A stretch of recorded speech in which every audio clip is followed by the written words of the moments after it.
L'une des choses les plus étranges et les plus choquantes dans l'islam et son histoire, c'est que les théologiens et les intellectuels musulmans ne présentent aucune preuve historique ou autre, une preuve qui démontre que le prophète de l'islam, Mohammed, est bien une personne réelle qui a vécu effectivement à la Mecque en Arabie Saoudite au 7e siècle.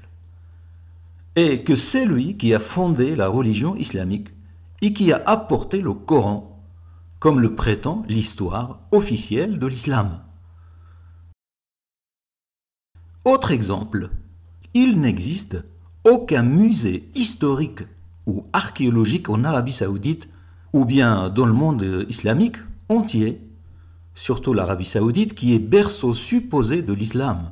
Aucun musée qui expose aux gens quelques pièces anciennes, quelques traces, des restes archéologiques, des monnaies, des gravures, des ustensiles, des objets qui datent de l'époque et du pays du prophète Mohammed, la Mecque. Il n'y a absolument rien du tout dans les musées islamiques.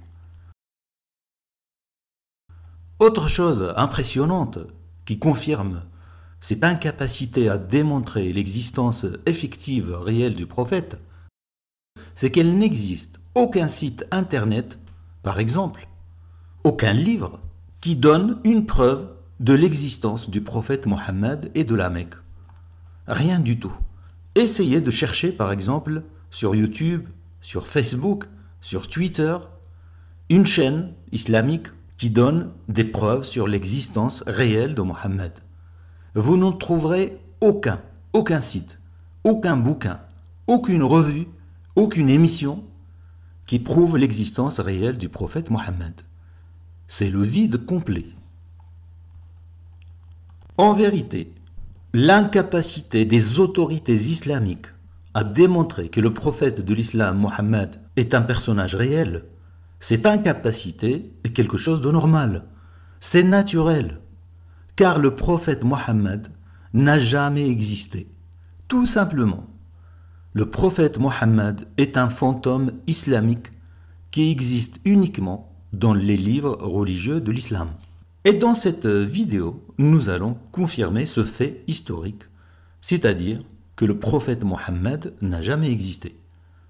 Et plus exactement, nous allons donner 5 preuves, 5 pistes qui mènent toutes à la même conclusion, au même point. C'est que le prophète Mohammed, effectivement, n'a jamais existé.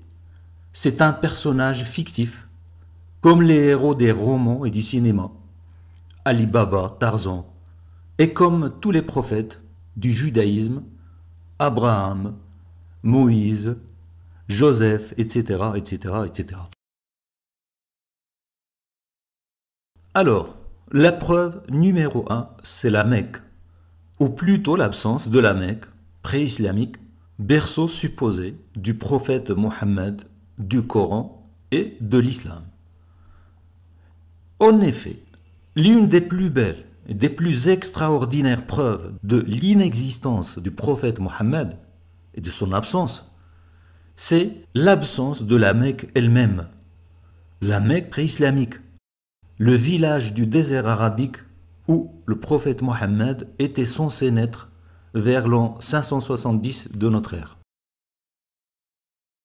Les fouilles archéologiques menées en Arabie depuis plusieurs dizaines d'années maintenant, et plus précisément à la Mecque, que ce soit sous terre, des fouilles archéologiques et des travaux pour le bâtiment et les travaux publics, tous ces travaux, sous terre et aussi en surface, n'ont révélé aucune trace de l'existence d'un village ancien à l'endroit de la Mecque actuelle.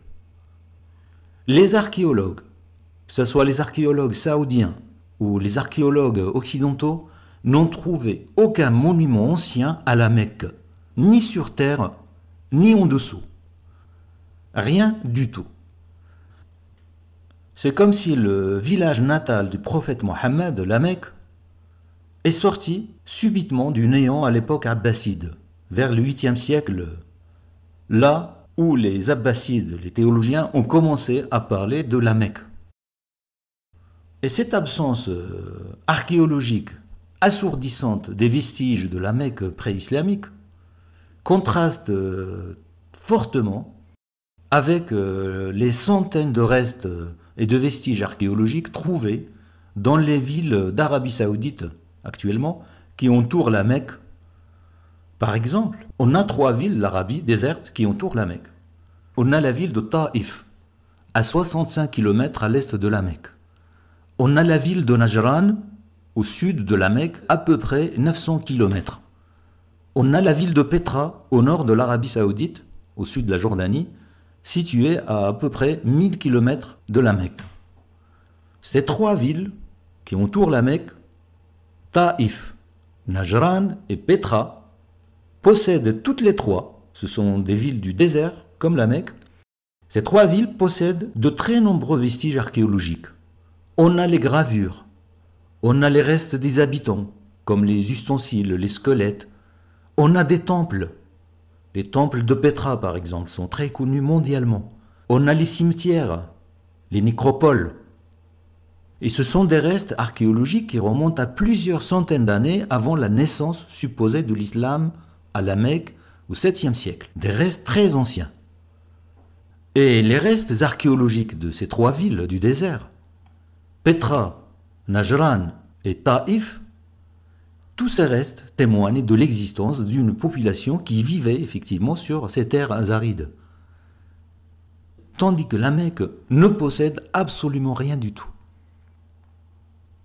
Donc là, c'était l'absence des restes archéologiques à la Mecque. Autre point choquant, remarquable dans l'histoire de la Mecque, ce sont les témoignages des voyageurs anciens et des explorateurs. Aucun d'entre eux n'a parlé, dans ses récits de voyage, d'un village nommé la Mecque, à l'époque du prophète supposé Mohammed, vers la fin du 6e siècle, début du 7e. On trouve sur une carte de Ptolémée un endroit appelé Makoraba, qui n'existe pas du tout dans la situation géographique de la Mecque. Alors ce Makoraba, les intellectuels musulmans et les théologiens s'accrochent à ce mot Makoraba en disant que c'était la Mecque. Et en fait, Makoraba n'a rien à voir avec la Mecque. C'est le seul indice que possèdent les théologiens islamiques et les intellectuels pour s'accrocher à l'existence de la Mecque sur une des cartes anciennes.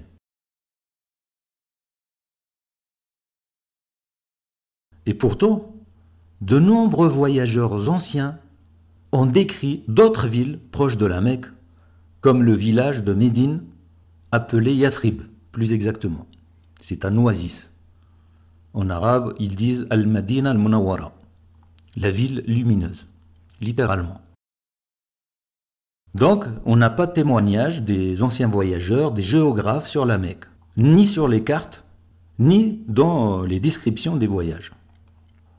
En résumé, nous avons là 3 indices concordants sur la Mecque, ou l'absence plutôt de la Mecque pré-islamique. On a l'absence de monuments anciens, des restes des habitants de la Mecque, des temples, etc., des maisons. On a l'absence des témoignages des voyageurs. Et on a l'absence des cartes, l'absence de la Mecque des cartes. Ces 3 indices convergent vers la même conclusion. C'est que la Mecque pré-islamique n'existait pas à l'époque supposée du prophète Mohammed. Cette absence de la Mecque est l'une des plus belles et plus puissantes preuves que le prophète Mohammed, tel qu'il est décrit dans la tradition islamique, ce personnage n'a jamais existé.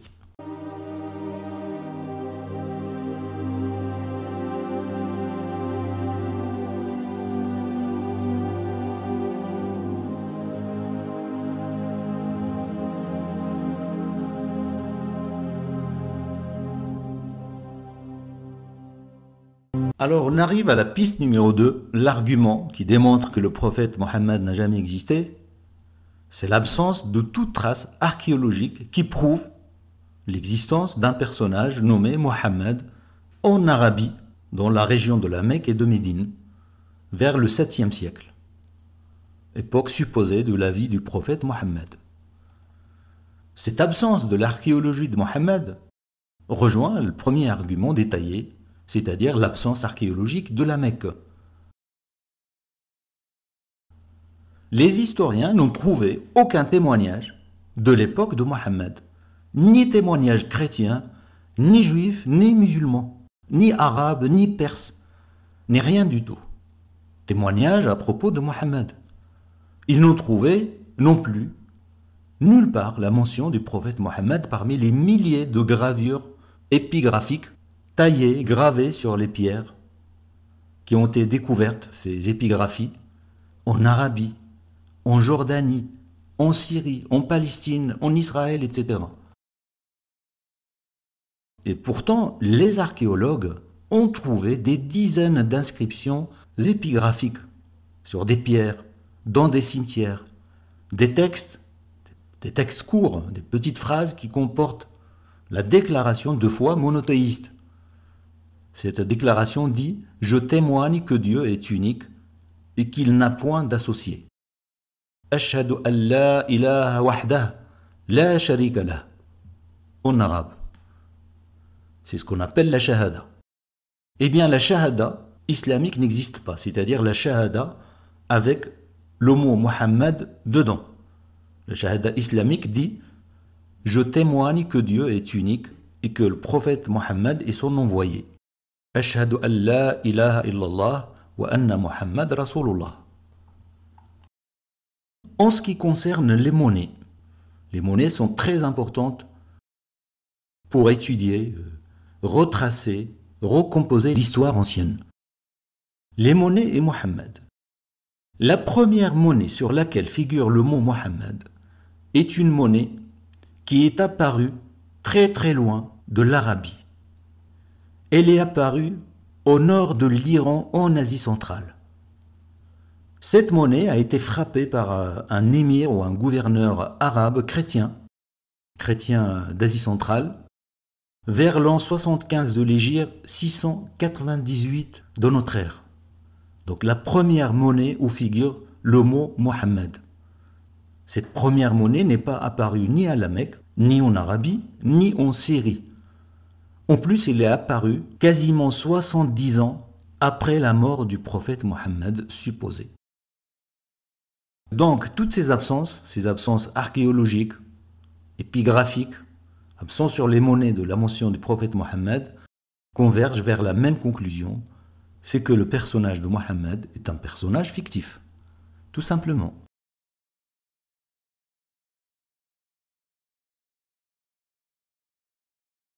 L'argument numéro 3, qui nous mène au personnage imaginaire de Mohammed, c'est l'absence de témoignage islamique sur Mohammed. Ça paraît étrange, mais il n'y a pas de témoignage islamique sur Mohammed. Mohammed, le prophète, tel qu'il est décrit par la tradition islamique, est censé être mort en 632 de notre ère. Et depuis cette date, 632, pendant 200 ans, c'est-à-dire jusqu'à l'époque à peu près de 830, aucune personne musulmane n'a parlé ou écrit sur Mohammed. 200 ans de silence absolu.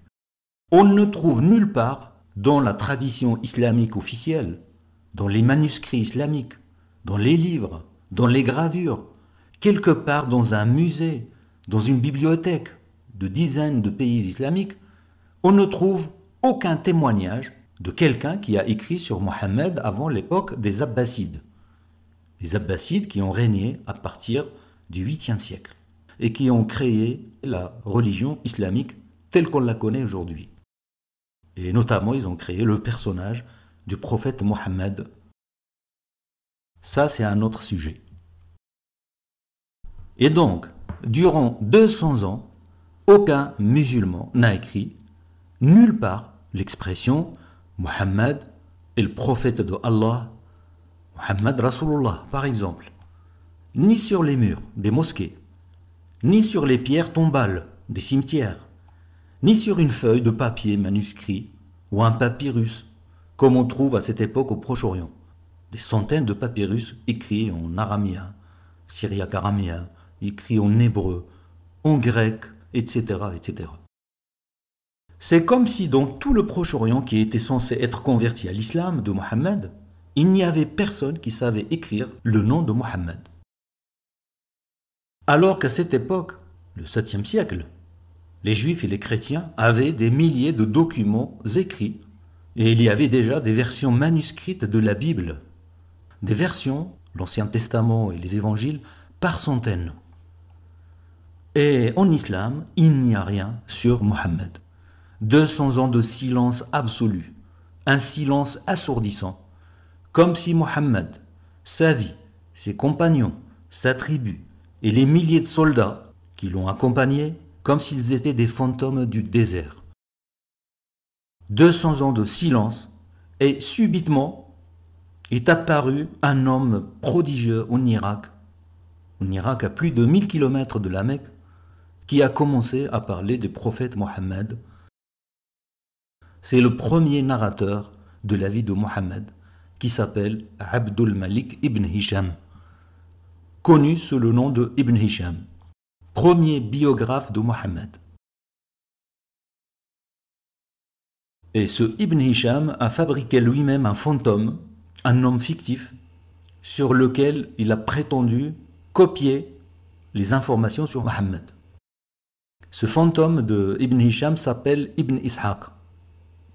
La version islamique dit que Ibn Ishaq, c'est le premier biographe du prophète, mais en fait c'est faux. Ibn Ishaq n'a aucune trace. Il n'y a absolument rien sur lui et son livre Biographie du prophète. C'est un fantôme, ce Ibn Ishaq, fabriqué par Ibn Hisham pour se dédouaner et ne pas avoir à se justifier sur ses sources. Comment il a appris les détails incroyables qu'il a racontés sur le prophète Mohammed. Ibn Hisham a décrit avec une précision incroyable, presque une précision cinématographique, les moindres gestes et paroles du prophète Mohammed, même ses moments intimes avec ses nombreuses femmes. Comme si une caméra haute définition avait filmé Mohammed jour et nuit, chez lui. Donc tout cela, ça a été raconté par Ibn Hisham dans son gros livre qui s'appelle Biographie de Mohammed, le prophète de Dieu. Tout cela après 200 ans de silence. Et boum, subitement, Ibn Hisham apparaît en Irak, à 1000 km de la Mecque. Voilà la situation. Donc tout cela montre que le prophète Mohammed, en réalité, est un personnage fictif créé justement par les Abbassides à l'époque de ce biographe Ibn Hisham, qui s'est mis à inventer les détails sur la vie de Mohammed. Et puis petit à petit, avec le temps, d'autres biographes du prophète, d'autres théologiens, des narrateurs se sont mis à ajouter des détails en fonction des désirs et des souhaits des califes abbassides qui se sont succédés.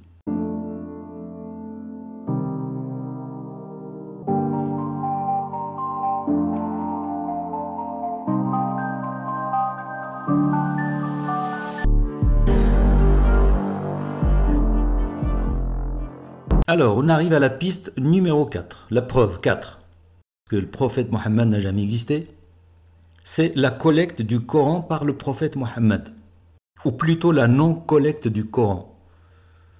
En effet, l'une des aberrations les plus folles et les plus extraordinaires dans le récit islamique sur Mohammed, le prophète, c'est que ce récit ne mentionne jamais la collecte du Coran par le prophète Mohammed.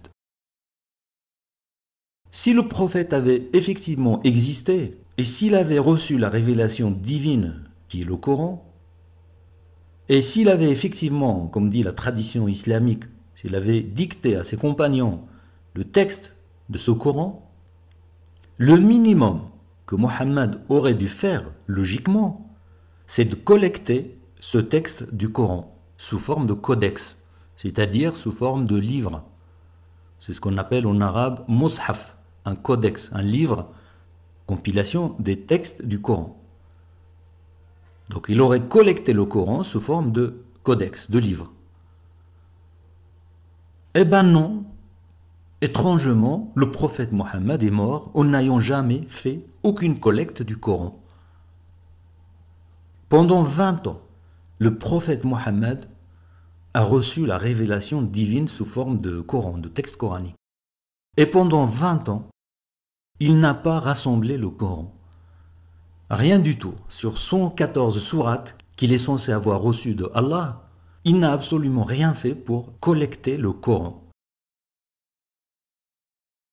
Il est mort en 632 sans laisser de livre sacré à ses compagnons ou bien aux millions de fidèles de l'islam, un livre sacré auquel ils peuvent se référer pour pratiquer leur nouvelle religion qui est l'islam, que le prophète Mohammed était censé apporter.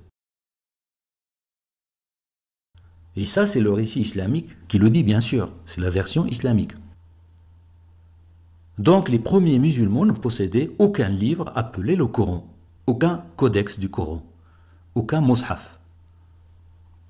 Pire encore, quelques années après la mort du prophète, selon les récits islamiques abbassides eux-mêmes, les premiers musulmans, c'est-à-dire les compagnons du prophète, se sont mis à s'entretuer et à se massacrer justement à propos de la collecte du Coran. On sait que des califes comme Othman ont brûlé des codex du Coran parce qu'ils n'étaient pas d'accord entre eux. Et ils se sont entretués. Ça, c'est la version islamique. Toutes ces incohérences, ces choses irrationnelles, montrent que le prophète Mohammed, encore une fois, n'a jamais existé.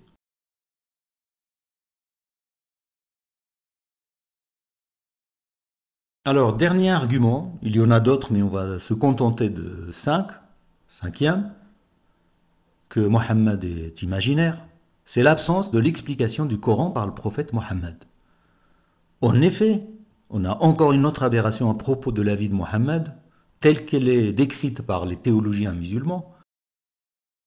L'une des aberrations les plus extraordinaires, c'est que Mohammed n'a jamais expliqué les textes ambigus du Coran à ses premiers musulmans, ses premiers compagnons.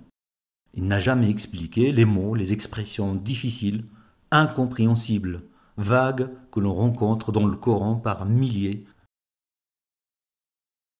Le Coran est un livre écrit dans une langue très ancienne, une langue morte qui s'appelle l'arabe coranique.